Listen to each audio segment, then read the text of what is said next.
નમસ્કાર મિત્રો, આજે આપણે ધોરણ 7 ગણિત જેમાં ઘરે શીખીએ પૂર્ણાંક સંખ્યાઓ આપણે આજે જોઈશું। આપણે જાણીએ છીએ કે પૂર્ણાંક સંખ્યાઓ જે છે એ પૂર્ણાંક સંખ્યાઓ બે પ્રકારની હોય છે, એક ધન પૂર્ણાંક સંખ્યાઓ અને બીજા નંબરે ઋણ પૂર્ણાંક સંખ્યાઓ। ધન પૂર્ણાંક સંખ્યાઓ અને ઋણ પૂર્ણાંક સંખ્યાઓ એની અંદર આપણે સૌથી પહેલા પૂર્ણાંક સંખ્યાઓના સરવાળા જોઈએ। તો પૂર્ણાંક સંખ્યાઓના સરવાળાની અંદર માની લઈએ કે બે સંખ્યાઓ જો ધન હોય 5 + 2, અહીંયા જોશું આપણે બંને સંખ્યાઓ ધન છે। જો બંને સંખ્યાઓ ધન હોય તો બંનેનો સરવાળો કરવાનો અને નિશાની જે છે એ ધન સંખ્યા મળશે આપણને।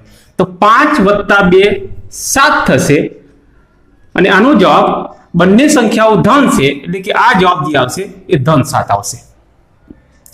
બીજા નંબરે આપણે જોઈએ કે જો એક સંખ્યા ધન હોય અને બીજી સંખ્યા ઋણ હોય તો બંનેમાંથી જે સંખ્યા મોટી હોય એ મોટી સંખ્યામાંથી નાની સંખ્યા આપણે બાદ કરીશું। તો અહીંયા આપણે જોશું કે બંને સંખ્યાઓમાંથી 5 એ મોટા છે જ્યારે 3 એ નાના છે। તો મોટી સંખ્યા એટલે કે 5 માંથી આપણે 3 બાદ કરીશું એટલે કે એનો આપણો જવાબ આવશે 2। અને બંને સંખ્યાઓમાંથી જે સંખ્યા મોટી હતી એ મોટી સંખ્યાની આગળની નિશાની જોવાની। તો અહીંયા આગળની નિશાની 5 આગળ કોઈ નિશાની નથી આપી એટલે કે જો કોઈ સંખ્યા આગળ કોઈ નિશાની ના આપી હોય તો એ સંખ્યાને આપણે ધન માનીશું। તો અહીંયા 5 આગળ કોઈ નિશાની નથી એટલે કે 5 આપણા ધન છે। તો 5 ધન હતા, 3 ઋણ હતા, મોટી સંખ્યામાંથી નાની સંખ્યા બાદ કરી, 5 માંથી 3 ગયા એટલે 2 વધ્યા એટલે કે 2 જે છે એ આપણને ધન 2 મળશે। ત્રીજું ઉદાહરણ લઈએ, દાખલા તરીકે -7 + 4। હવે અહીંયા જોશું આપણે કે એક સંખ્યા ઋણ છે અને બીજી સંખ્યા ધન છે। તો બંનેમાંથી જે મોટી સંખ્યા હશે, બંનેમાંથી મોટી સંખ્યા અહીંયા 7 છે તો 7 માંથી 4 આપણે બાદ કરીશું। તો 7 માંથી 4 જાય એટલે કે અહીંયા 3 વધશે અને મોટી સંખ્યા જે છે એટલે કે 7 ની આગળ જે નિશાની છે એ નિશાની આપણે અહીંયા મૂકીશું એટલે કે 3 જે છે એ 3 આપણને ઋણ 3 મળશે। ચોથા નંબરે બંને સંખ્યાઓ ઋણ હોય, બંને સંખ્યાઓ જો ઋણ હોય તો બંનેનો સરવાળો કરી લેવાનો। તો બંનેનો સરવાળો થશે તો 5 + 4 એટલે કે 9, પરંતુ બંને સંખ્યાઓ અહીંયા ઋણ છે એટલે કે અહીંયા નિશાની આપણે માઈનસ આવશે। એટલે કે પૂર્ણાંક સંખ્યાઓના સરવાળા માટેના જે ગુણધર્મો છે એ નિયમોની વાત કરીએ તો એ નિયમો એટલે કે બંને સંખ્યાઓ ધન હોય, બંને સંખ્યાઓ જો ધન હોય તો એમનો સરવાળો કરીએ તો આપણને જવાબ હંમેશા ધન મળશે। જો એક સંખ્યા ધન હોય અને બીજી સંખ્યા ઋણ હોય તો મોટી સંખ્યામાંથી નાની સંખ્યા બાદ થશે અને મોટી સંખ્યાની નિશાની મળશે। જો મોટી સંખ્યા ધન હોય તો આપણને જવાબ ધન મળશે અને જો મોટી સંખ્યા માઈનસ હોય તો આપણને જવાબ ઋણ મળશે।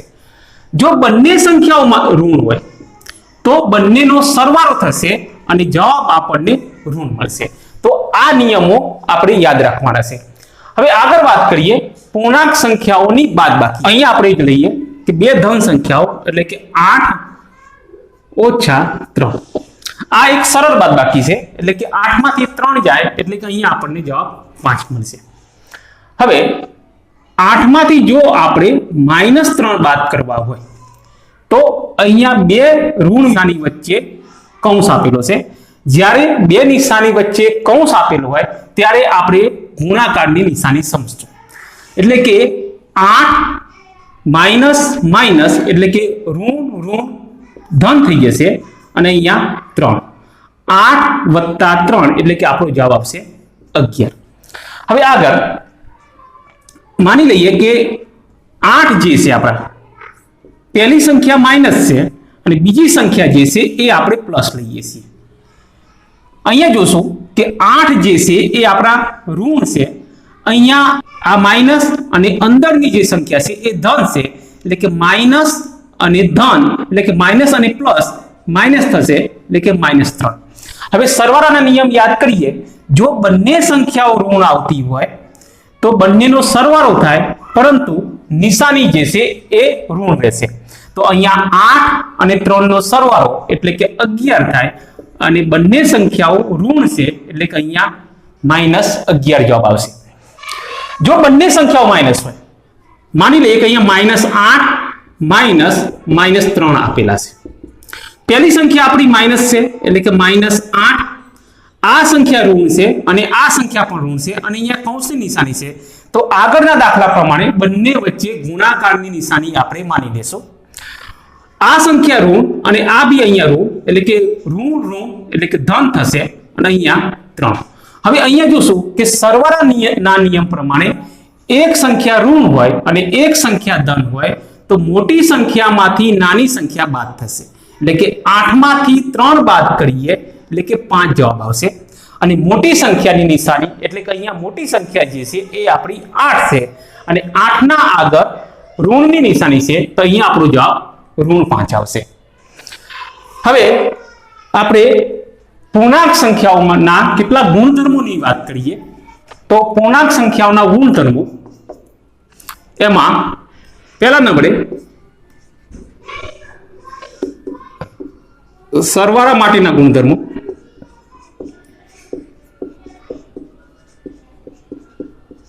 અને બાદબાકી માટેના ગુણધર્મો.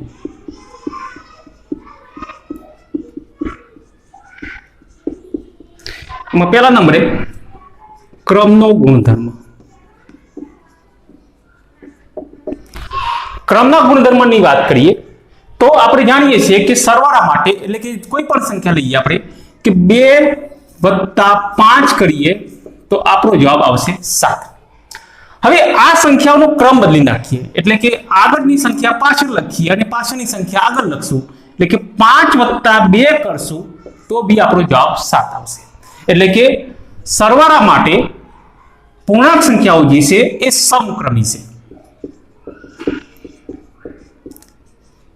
એટલે કે ક્રમનો નિયમ પ્રમાણે જો પૂર્ણાંક સંખ્યાઓના ક્રમ બદલશું સરવાળા માટે તો જવાબમાં કોઈ ફેરફાર થતો નથી, એટલે કે પૂર્ણાંક સંખ્યાઓ સરવાળા માટે સમક્રમી છે. હજુ એક ઉદાહરણ લઈએ કે 2 + -5 કરીએ તો 5 માંથી 2 જશે એટલે અહીંયા 3 વધશે, અને 5 મોટા છે એટલે કે નિશાની માઇનસની આવશે, એટલે કે -3 જવાબ આવશે. અહીંયા પણ એનો ક્રમ બદલીએ તો -5 + 2 કરીએ એટલે કે પાછળની સંખ્યા આપણે આગળ લખી, આગળની સંખ્યા પાછળ લખી તો 5 માંથી 2 જશે એટલે કે અહીંયા જવાબ 3 આવશે, અને અહીંયા પણ 5 મોટા થાય છે એટલે કે અહીંયા જવાબ માઇનસ આવશે, એટલે કે -3 જવાબ આવશે. તો અહીંયા પણ સમક્રમી છે. એટલે કે એનો અર્થ કે પૂર્ણાંક સંખ્યાઓ જે છે એ સરવાળા માટે સમક્રમી છે. હવે બાદબાકીની વાત કરીએ, માની લઈએ કે 2 - 5 લઈએ, અહીંયા 2 માંથી 5 બાદ નથી થતા એટલે કે 5 માંથી 2 બાદ કરશું એટલે કે અહીંયા જવાબ આપણો 3 આવશે, અને મોટી સંખ્યાની આગળની નિશાની જોશું તો અહીંયા માઇનસ છે તો અહીંયા -3 જવાબ આવશે. હવે આના ક્રમ બદલીએ તો 5 ને આગળ લખીએ અને 2 ને પાછળ લખશું તો 5 માંથી 2 જશે તો જવાબ 3 આવશે, પરંતુ અહીંયા 5 ધન છે તો અહીંયા જવાબ આપણો +3 આવશે. એટલે કે અહીંયા જવાબ બંનેના જુદા જુદા આવે છે. તો બાદબાકી માટે પૂર્ણાંક સંખ્યાઓ સમક્રમી નથી. એટલે કે સરવાળા માટે પૂર્ણાંક સંખ્યાઓ સમક્રમી છે, જ્યારે બાદબાકી માટે પૂર્ણાંક સંખ્યાઓ સમક્રમી નથી. હવે સરવાળા માટે તટસ્થતાનો ગુણધર્મ, એટલે કે આપણે જાણીએ છીએ કે સરવાળા અને બાદબાકી માટે તટસ્થ સંખ્યા 0 છે. એટલે કે 0 સાથે કોઈ પણ સંખ્યાનો સરવાળો કે બાદબાકી કરીશું તો જવાબમાં જે તે સંખ્યા જ આવશે. દાખલા તરીકે 5 + 0 કરીએ તો આનો જવાબ 5 આવશે. એટલે કે 5 નો જો આપણે 0 સાથે સરવાળો કરશું તો જવાબ 5, એટલે કે કોઈ પણ સંખ્યાનો 0 સાથે સરવાળો કરીશું તો જવાબ જે તે સંખ્યા જ આવશે. તે જ રીતે બાદબાકી માટે પણ 0 ને કોઈ પણ સંખ્યામાંથી બાદ કરીશું તો જવાબ જે તે સંખ્યા આવશે. દાખલા તરીકે 5 માંથી આપણે 0 બાદ કરીએ તો જવાબ 5 આવે. 3 માંથી 0 ને બાદ કરશું તો જવાબ 3 આવશે. માની લો કે 100 માંથી 0 બાદ કરીએ તો જવાબ 100 આવશે. એટલે કે 0 જે છે એ 0 સરવાળા અને બાદબાકી માટે તટસ્થ સંખ્યા છે. હવે આગળ ગુણાકાર માટેના નિયમો જોઈ લઈએ. પૂર્ણાંક સંખ્યાઓના ગુણાકાર. મિત્રો આના માટે એક સરળ નિયમ યાદ રાખવાનો છે કે વત્તા ગુણ્યા વત્તા બરાબર વત્તા જવાબ આવશે, વત્તા ગુણ્યા ઓછા બરાબર ઓછા જવાબ આવશે, ઓછા ગુણ્યા વત્તા બરાબર ઓછા આવશે અને ઓછા ગુણ્યા ઓછા બરાબર વત્તા જવાબ આવશે. એટલે કે કોઈ પણ બે પૂર્ણાંક સંખ્યાઓનો ગુણાકાર માની લઈએ કે 5 ગુણ્યા 10 કરવા છે, તો અહીંયા જોશું કે 5 જે છે એ પણ ધન છે અને 10 જે છે એ પણ ધન છે. તો બંનેનો ગુણાકાર 5 ગુણ્યા 10 કરીએ તો આપણો જવાબ આવશે 50 અને બંને સંખ્યાઓ ધન છે એટલે કે આપણો જવાબ ધન 50 આવશે. હવે દાખલા તરીકે 3 ગુણ્યા -4 કરીએ. અહીંયા એક સંખ્યા ધન છે અને એક સંખ્યા ઋણ છે, તો સૌથી પહેલા બંનેનો ગુણાકાર કરીશું. 3 ગુણ્યા 4 કરીએ તો 3 ગુણ્યા 4 એટલે કે 12 જવાબ આવશે. અહીંયા 3 જે છે એ ધન છે અને 4 છે એટલે માઇનસ છે, તો પ્લસ ગુણ્યા માઇનસ બરાબર માઇનસ જવાબ, એટલે કે અહીંયા 12 જે છે એ આપણા માઇનસ આવશે. હવે એના કરતા હવે આગળ જોઈએ આપણે -7 ગુણ્યા 3. અહીંયા જોશું કે 7 જે છે એ ઋણ સંખ્યા છે, 3 જે છે એ ધન સંખ્યા છે, તો બંનેનો ગુણાકાર 7 ગુણ્યા 3 એટલે કે 21. એક સંખ્યા માઇનસ છે અને એક સંખ્યા પ્લસ છે, એટલે કે માઇનસ ગુણ્યા પ્લસ એટલે કે માઇનસ જવાબ આવશે. તો અહીંયા 21 જે છે એ ઋણ આવશે. જો બંને સંખ્યાઓ ઋણ લઈએ -5 ગુણ્યા -6, જો બંને સંખ્યાઓ ઋણ હોય આપણી તો બંનેનો ગુણાકાર થશે તો 5 ગુણ્યા 6 એટલે કે 30 અને માઇનસ ગુણ્યા માઇનસ એટલે કે આપણો જવાબ પ્લસ આવશે, એટલે કે 30 જે છે આપણને જવાબ ધન મળશે. મિત્રો આવું એટલા માટે થાય છે કે જ્યારે સંખ્યાઓનો ગુણાકાર થતો હોય ત્યારે સંખ્યાઓની સાથે સાથે ચિહ્નોનો પણ ગુણાકાર થાય છે. તો ગુણાકાર માટે તમારે આ 4 નિયમો યાદ રાખવાના છે. Plus plus plus, plus minus minus, minus plus minus, minus minus plus. તો મિત્રો હવે આગળ આપણે પૂર્ણાંક સંખ્યાઓના કેટલાક ગુણધર્મોની વાત કરીએ આપણે. તો પૂર્ણાંક સંખ્યાઓનો ગુણાકાર પૂર્ણાંક સંખ્યા હોય એટલે કે જ્યારે તમે બે પૂર્ણાંક સંખ્યાઓનો ગુણાકાર કરશો તો એનો જે જવાબ મળે એ જવાબ પણ આપણને પૂર્ણાંક સંખ્યા જ મળશે. દાખલા તરીકે અહીંયા -15 ગુણ્યા 2 કરીએ છીએ તો એનો જવાબ -30 આવે છે, એટલે કે -15 જે છે એ આપણી પૂર્ણાંક સંખ્યા છે, 2 પણ આપણી પૂર્ણાંક સંખ્યા છે અને એનો જવાબ જે મળે છે -30 એ પણ પૂર્ણાંક સંખ્યા મળે છે. એટલે કે પૂર્ણાંક સંખ્યાઓનો ગુણાકાર થાય તો એનો જવાબ પણ આપણને પૂર્ણાંક સંખ્યાઓ જ મળશે. આગળ કે પૂર્ણાંક સંખ્યાના ગુણાકાર માટેની તટસ્થ સંખ્યા 1 છે, એટલે કે એક એવી સંખ્યા છે કે જેની સાથે કોઈ પણ સંખ્યાનો ગુણાકાર કરીએ આપણે તો આપણને જવાબ એની એ સંખ્યા મળે. દાખલા તરીકે 25 ગુણ્યા 1 કરીએ તો આપણને જવાબ 25 મળશે. 1000 ગુણ્યા તમે 1 કરશો તો બી એનો જવાબ આપણને 1000 મળશે. એટલે કે પૂર્ણાંક સંખ્યાઓની અંદર ગુણાકાર માટે તટસ્થ સંખ્યા આપણે 1 છે. મિત્રો ઘરેથી શીખીએ ની અંદર આ દાખલાની ગણતરીમાં થોડી ભૂલ છે, તો આપણે બીજી રીતે આની ગણતરી કરીએ. તો એક દુકાનદાર એક પેન્સિલ વેચે છે તો તેને 5 રૂપિયા નફો થાય છે અને પેન વેચવાથી તેને 2 રૂપિયાની ખોટ જાય છે. અહીંયા આપણે સરળતા ખાતર નફો જે છે એ નફાને આપણે ધન પૂર્ણાંક વડે દર્શાવશું અને ખોટ જે છે એ ખોટને ઋણ પૂર્ણાંક વડે દર્શાવશું. હવે આગળ જોઈએ આપણે તો કોઈ મહિનામાં તેની ખોટ જે છે એ 10 રૂપિયાની થાય છે, એટલે કે પેન અને પેન્સિલના વેચાણ કર્યા પછી પણ તેને ખોટ 10 રૂપિયાની થાય છે, એટલે કે એની જે કુલ ખોટ જે છે એ કુલ ખોટ 10 રૂપિયા એટલે કે ઋણ પૂર્ણાંકમાં -10 રૂપિયા થશે. તેણે એ મહિને 10 પેન્સિલ વેચી છે.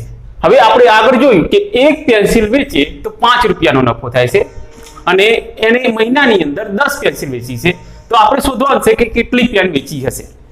તો અહીંયા આપણે લખશું કે એક પેન્સિલ વેચે છે, પેન્સિલ વેચવાથી એને નફો થાય છે, તો એક પેન્સિલ વેચે છે ત્યારે એને 5 રૂપિયા નફો થાય છે. અહીંયા નફો થાય છે એટલે આપણે ધન પૂર્ણાંકમાં દર્શાવીએ. તો એ 10 પેન્સિલ વેચી છે તો એનો નફો કેટલો થશે? અહીંયા આ બંને રકમ 10 અને 5 નો ગુણાકાર થશે અને અહીંયા જે રકમ છે 1 એ ભાગાકારમાં જશે. આની ગણતરી કરીએ આપણે તો 10 ગુણ્યા 5 ભાગ્યા 1. 10 અને 5 નો ગુણાકાર કરીએ તો 50 ભાગ્યા 1 એટલે કે આનો જવાબ આવશે આપણે 50 રૂપિયા નફો. અને દુકાનદારને પેન્સિલ વેચવાથી 50 રૂપિયા નફો થાય છે. હવે આપણે જોયું કે મહિનાની અંદર પેન અને પેન્સિલ બંનેનું સંયુક્ત વેચાણ કરવાથી દુકાનદારને 10 રૂપિયાની ખોટ જાય છે. એટલે કે એનો અર્થ કે પેનના વેચાણમાં ખોટ વધારે હશે. તો આપણે પેનના વેચાણમાં થયેલી ખોટ શોધીએ તો પેનની ખોટ બરાબર કુલ ખોટ ઓછા પેન્સિલનો નફો. એટલે કે પેનની જે ખોટ ગયેલી છે એ આપણે કુલ ખોટમાંથી પેન્સિલનો નફો બાદ કરશું તો આપણને પેનની ખોટ મળશે. હવે કુલ ખોટ જે છે એ 10 રૂપિયા છે એટલે કે ખોટ જે છે ઋણ પૂર્ણાંક માટે લઈએ છીએ એટલે કે -10 જવાબ આવશે. જ્યારે પેન્સિલનો નફો જે છે એ 50 રૂપિયા છે તો 50 રૂપિયા. કૌંસ છોડી દઈએ તો 10 ઋણ 10 -50. હવે આપણે સરવાળા અને બાદબાકીના નિયમોમાં જોયું હતું કે જો બંને પૂર્ણાંકો ઋણ હોય તો બંનેનો સરવાળો થાય પરંતુ એની નિશાની માઇનસની રહેશે. એટલે કે 10 અને 50 નું સરવાળો કરીએ તો 60 અને નિશાની ઋણ એટલે કે -60 જવાબ આવશે. હવે આપણે શોધવાનું છે કે તેણે કેટલી પેન વેચી હશે. હવે ખોટ એક પેન વેચી છે તો 2 રૂપિયાની ખોટ જાય છે. એટલે કે 2 રૂપિયાની ખોટ કરવા માટે એને એક પેન વેચવી પડે. અહીંયા કુલ ખોટ જે છે એ 60 રૂપિયા છે. પેનના વેચાણની જે ખોટ છે એ 60 રૂપિયા છે. એટલે કે 60 રૂપિયાની ખોટ કરવા માટે તેણે કેટલી પેન વેચવી પડે. તો અહીંયા આપણે લખશું ખોટ અને અહીંયા લખીએ પેન. 2 રૂપિયાની ખોટ કરે છે તો એક પેન વેચાય છે. 60 રૂપિયાની ખોટ કરવા માટે કેટલી પેન વેચવી પડે. આપણે આગળ પણ જોયું એ રીતે આ બંને રકમનો ગુણાકાર થશે અને આ રકમ જે છે એ ભાગાકારમાં જશે. તો બંનેનો ગુણાકાર કરીએ તો -60 ગુણ્યા 1 છેદમાં -2.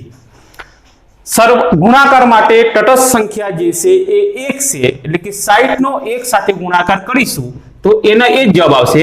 તો ઋણ 60 અને છેદમાં ઋણ 2. અહીંયા આ બી ઋણ છે આ બી ઋણ છે એટલે કે ગુણાકારના નિયમ પ્રમાણે ઓછે ઓછે વત્તા એટલે કે આ બંને સંખ્યાઓ વત્તા થઈ જશે અને આ બંનેનો છેદ ઉડાડીએ તો 60 ના ભાગ પાડશું તો 30 ગુણ્યા 2 અને નીચે 2 30 નું 60 થશે. અહીંયા 2 ઉડી જશે એટલે કે એને 30 પેન વેચી હશે. મિત્રો ઘરે શીખીએની અંદર પુસ્તકની અંદર જેટલા દાખલા આપેલા છે એ દાખલા તમે ઘરે સ્વપ્રયત્ને ગણજો.